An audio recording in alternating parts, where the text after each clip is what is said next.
bright red. This is a call for accountability. You fund government's charcoal to it's bright red. It's a call for accountability. I enjoy it. Johnny, first and foremost, let me take this opportunity because I've been seeing you for quite some time. You are doing a very good job for the mother Ghana. Remain undaunted. This our society, right, and it will take me and you. That's why I always watch Johnny's Bite. The general watches Johnny's Bite every day. Thank you very much. And it's devoid of insults, but straight to the point, factual and fearless. Charlie, no be joke. The pressure people like Johnny can give you. No. You know, get grey hair, you go get grey hair. I'm innocent. And that's what I'm saying. That the pressure Johnny and his people, the pressure they can give you, you know, get grey hair, you go get. So your best bet is not to have hair.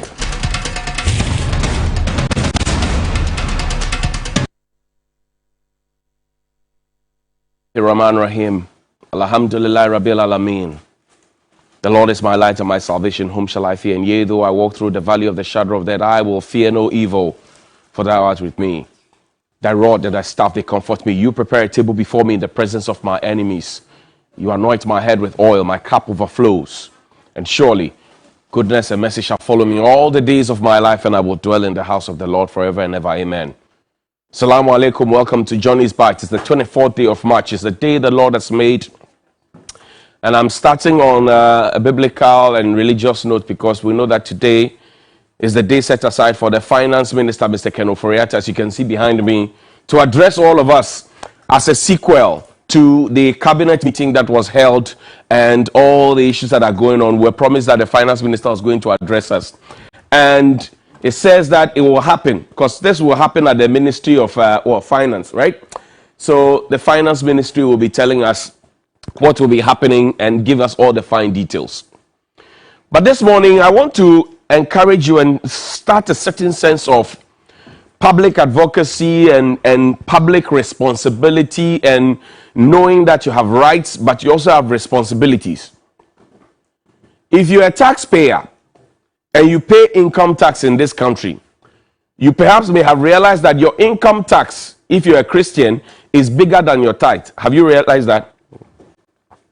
Your income tax in this country perhaps might be bigger than your tithe. Your tithe is supposed to be 10%. But the total deductions that are made from your taxes or from whatever you earn is more than 10%. So the question is, if you are a Christian and you are able to ask God and press him every day and hold his left and right legs together and ask him to give you everything you are looking for, then you should be able to ask the government that's taking more than 10% of your salary to do what they got to do for you. True or false? True. So now this morning you have one of these. It's called a phone, smartphone, whether it's an Apple, whether it's an Android phone, whether it's Techno, whatever brand you're using, you have a phone. You also have a social media handle, don't you? You have Facebook, you have Instagram, you have Twitter, you have WhatsApp, you have TikTok, you have all those things. You know also that most of our public officials, Mr. Ken Ofori-Atta, the Finance Minister, and the Finance Ministry, they have social media handles. When they did the Kinky Party, they put it up there. So you should be able to write something this morning. For example, there's going to be a press briefing, but at least this morning, you could actually put up a question or two and ask them, how far? You should be able to ask them, how far? But you expect mainline media every morning, every day, every afternoon, every evening to be the one asking the questions.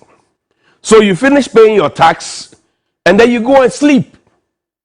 That's not how to be responsible, to help the government manage their affairs, because they say you have to help us. So it's not just about throwing money at the government or at public officials, but you must be looking at what the monies will be used for. So this morning, whoever is going to manage it, if it's Mr. Kojo Opon-Nkrumah's Information Ministry that's going to supervise this press briefing, or if it's the Finance Ministry that's going to supervise the press briefing, or whoever it is, I say tweet at them. The President has a Twitter handle. The Vice President has a Twitter handle. Most of our ministers of state have social media handles. Most government officials have them. And you can always trace them because when it's election time, they use those platforms to campaign. to tell you things they have done. And usually now the cliche has become that, oh, I had opportunity to meet so and so people during the yesterday. I was privileged to have that. They write those things these days as if it's a format or a certain template. So their platforms are there. I want to task you this morning, because Johnny's Bite is the people's bite. I want to task you this morning specifically to also type a question. You have a question about fuel price increases. You have a question about cost of living. You have a question about your salary. You have a question about rent. You have a question about standard of living. You have a question about security. You have a question about generally about the economy. You have a question about the exchange rate. You have the question about the whereabouts of Dr. Baumia. You have a question about everything. This morning, I'm encouraging you, tweet at them, text them. Hashtag is Johnny's Bite. Or you can hashtag it your own bite. Whatever way you want to do it. But you must be able to ask a question. Make good use of the phone. Because I tell you what, touch wood, if an accident breaks here, and we are all here with our phones, some of you actually video it and post it before it gets onto mainline media, correct? Yes. So if you're able to do that, why aren't you able to ask the critical questions? Because some of the people I meet in private, so you walk to an eatery, somebody meets you, and they bounce an idea off you, and you're thinking, wow, this guy is sharp, this lady is sharp. Why haven't they said this? Why haven't they put this on even their WhatsApp status? Are you afraid? They say, yes, they are afraid. I say, what are you afraid of? They say, And I said, don't say, don't say, hey, don't say, oh. Ask the questions. Because when those of your family members who live outside, when they pay taxes, they demand for the public good. They demand that their water flows. They demand that their light stays on. They demand that their roads are good. I mean, it doesn't actually make meaning and a lot of sense if you're paying property rate every single year. Property rate, the assembly counts for it every single year. And the road leading to your house is bad. And you are quiet. You are not taking a video or photo to post it. You're quiet. It doesn't make sense that every single year you pay business operation permit, and yet the road in front of your shop or your office is bad. It doesn't make sense. So you keep paying and you keep complaining in private. Put it out there publicly. Because I tell you what, the people in authority and the people in power are holding power in trust for you, the people. That is why when it gets to elections, they come and beg you to go and vote for them. They come and campaign to you and tell you all manner of things to entice you, to convince you to go and vote for them. So now you have voted for people in power. There are civil servants who are working on your behalf and earning salaries paid from your taxes. You have a voice. Use it. Join your voice with mine and let's ask the questions. So this morning, that's the first issue I want us to talk about. But there's also something that caught my attention yesterday. And yesterday, the chairman of the Council of State was at the presidency. They gave assurance that, look, we're going to cut our, allowances. They don't earn salaries. They earn allowances. We're going to cut our allowances. People, pull up that, the Word document I sent to you. 20% allowance cut by the 31 members of the Council of State. For the 10 months, it will, for example, translate into this. No, not this one. Okay, let me find it here. I'll find this here. Okay, so the Council of State earns a certain amount of money. Let's say roughly on the average, if they are doing a 10-month cut, 20% cut by the 31 members of the Council of State, it would translate into a certain amount. A savings of about 1.6 million Ghana cedis. And this is so because per the Professor Ya Ntiamwa Beidou report, the chair takes a monthly allowance of about 28,000, while the members take about 26,000. Pause. So every month, the chairman of the Council of State takes about 28,000. Then every member of the Council of State, so you have a former IGP, a former CDS, representatives from all other places, they take 28,000 and 26,000.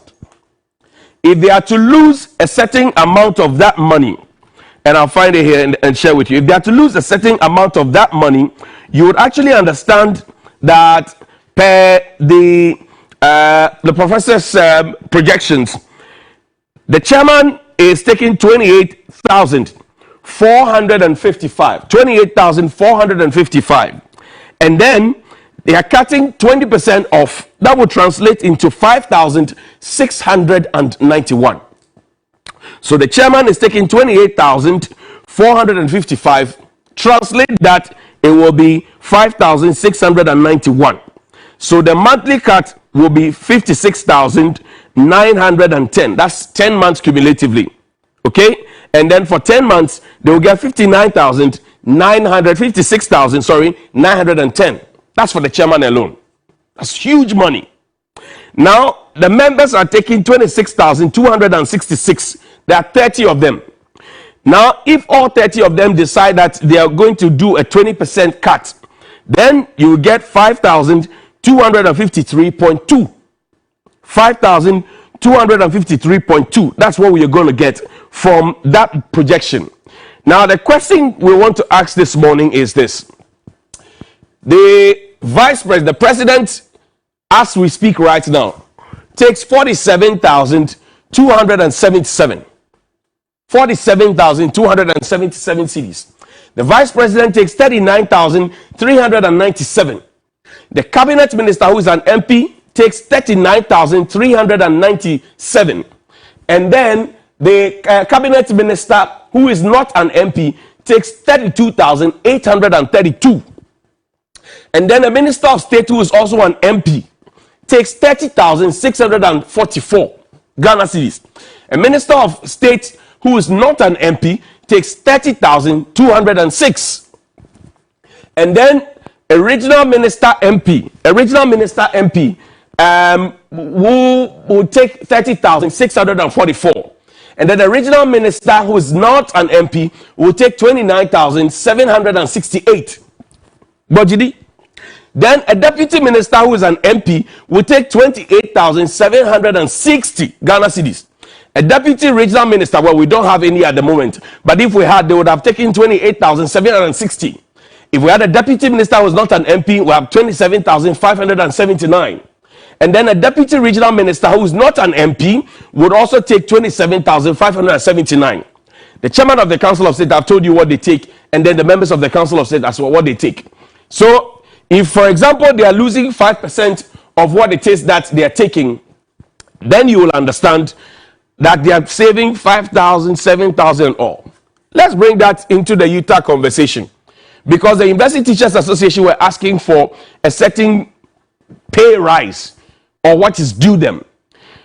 Members within what we call Article 71 holders, including MCs and DCs, including chiefs and other statesmen, had been pressing on UTAG to get back into the classroom. So I showed you what they earn, and if they lose 20% of it, how much it will come to. I've showed you that. Now, central administration, you go to, let's say, University of Ghana, Legon. The vice chancellor of the university doesn't take anything. But the pro-vice chancellor, who is always present, like a rector of an institute, whatever it is, they take 7,000. The vice chancellor takes 9,000, 9,295.24. The pro-vice chancellor takes 7,575.62 presently. Now, this 7,575.62 is equal to perhaps the 20% that any of the people I've mentioned up there, it could match up, because I told you the chairman of the Council of State can afford to lose 5,000 like he promised. So now, if these individuals, the intellectual community, for example, and I know negotiations are ongoing, but if they are taking 7,000, professors, so they are taking 7,000, 6,000, 5,000, this is what they are taking home. Imagine if we also said we are pressing UTAG to say, oh, cut off 20% of your salaries for us. Mind you, what the Council of State takes is an allowance, and they take it on a monthly basis, and they don't meet every day of the week. They don't meet every day in the month. They have selected days, sometimes 3 times a year, sometimes 4 times a year, sometimes 5 times a year. Now, if they have those meetings, they are supposed to be advising the president. And per the law, the president is not obliged to take the advice. So let's say the Council of State, is my cameraman. He advises me that, Johnny, don't wear a blue shirt, wear a red shirt. I say, okay, I've heard you, but I won't listen. Tomorrow, I wear my blue shirt. That's how it works. They can advise the president, and the president can decide to take the advice or not. And with that situation, I've showed you how much they get. I've showed you how much ministers get. I've showed you how much MPs get. Translate it to UTAC, for example. If they decide to cut their salaries by 20% too, and that's why the situation is not equal. So now the key question is this. If we are asking NACPO people also to perhaps say sacrifice a little, cut 20% or 5%, how much of their money will be left? If we're asking national service people to cut a bit of their salaries, how much will be left? If we're asking the ordinary public servant who just got a 4 to 7% pay raise, we say cut 20%, how much will be left? So it means that the political class are in a certain special place. And I'm not saying it's wrong to be a politician, but they are in a very special place. Now, the banger question I want to ask this morning is this. We have been told that we are doing a 20%, 30% pay cut.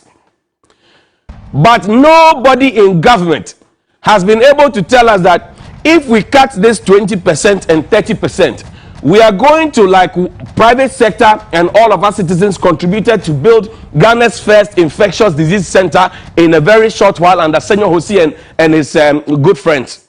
The government has not told us that when we cut the amount of money, we are going to put it here, and in this number of days or months, this is the result you're going to see. You see the plot? So you are cutting 20%, 30%, but you're not telling us what you're going to use it for. So we are not able to monitor, evaluate, like the Ministry of Monitoring and Evaluation in the past had the business to do. So this is my question to government this morning. On behalf of all the young people of this country and other old people who also support Johnny's Bite, I'm asking, the 20% and 30%, when you cut it, what will you use it for? And how do we monitor what you're going to use it for? Are you going to use it to build hospitals? Are you going to use it to build chip compounds? Are you going to use it to support NAPCO beneficiaries? Are you going to use it to support national service people? So it is enough to come and say, we are cutting 20, 30%. Show us what you want to use the thing for and give us a timeline, and let us be able to monitor and evaluate and see whether indeed you cut it. And may we not come back to take a back pay for it because we sacrificed now when we are in dire straits. After all, when you finish your service and you take all these monies, they also prepare something for them and they call it ex gratia. So for every 4 years, when a minister is leaving, they take pension and then they go and reapply and come and work again. How many times does a human being take pension? So you are earning more and you are pressing the ordinary citizen to pay more. How? Good morning.